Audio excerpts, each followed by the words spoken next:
আসসালামু আলাইকুম আমার প্রিয় ভিউয়ার্স, আপনারা কেমন আছেন? আমরা তো আলহামদুলিল্লাহ ভালো আছি। এখানে আজকে ঈদলের চাপা শুটকির ঝোড়া করেছি, ভাজি, যাই বলেন। সেটা খেতে কিন্তু এখন যেহেতু কুরবানির ঈদ চলে গেছে, আজকে 2 দিন 3 দিন, তো এটা খেতে কিন্তু ভীষণ ভালো লাগে। রসুন দিয়ে দিলাম অনেকগুলো, সাথে লেবু থাকলে আরও ভালো লাগে। পেঁয়াজ দিয়ে দিলাম, দিয়ে এটা তেলের মধ্যে দিয়ে অনেকক্ষণ ভেজে নিব বাদামি হলে, তারপরে মশলা দেব। আর এটা খেতে এত ভালো লাগে, মাংস খেতে খেতে তারপরে মাংস খাওয়ার পরে এরকম একটা ঈদলের জোড়া খেলে খুবই ভালো লাগে। তো হলুদের গুঁড়ো, মরিচের গুঁড়ো, পরিমাণ মতো লবণ আর ধনিয়ার গুঁড়ো দিয়ে দিব।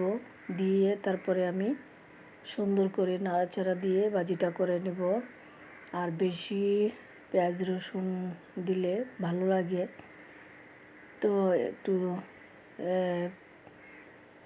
ধনিয়ার গুঁড়া দিয়ে দিলাম। আর রসুন আমি কয়েকটা আস্ত দিয়ে দিলাম। আমার হাজব্যান্ড আবার রসুনটা খেতে খুব ভালোবাসে। আর এখানে যে চাপা শুটকিগুলো দিয়ে দিলাম, যে যে নামে ডাকে, চাপা শুটকি বা ঈদল, শীতল, এক একজন এক এক নামে ডাকে। তো সেইটা দিয়ে এখন আমি ঝোড়াটা করে নিব।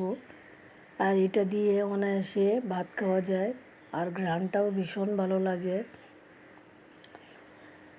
আর এইভাবেই আজকে দুপুরবেলায় চাপা শুটকির ঝোড়া করে তারপরে ভাত খেয়েছি।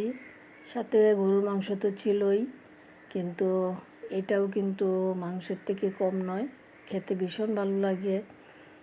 আর আমি একসাথে অনেকগুলো চাপা কিনে তারপরে এটাকে আমি একটু ভুনা ভুনা করে রসুন দিয়ে ডিপ ফ্রিজে রেখে দিই।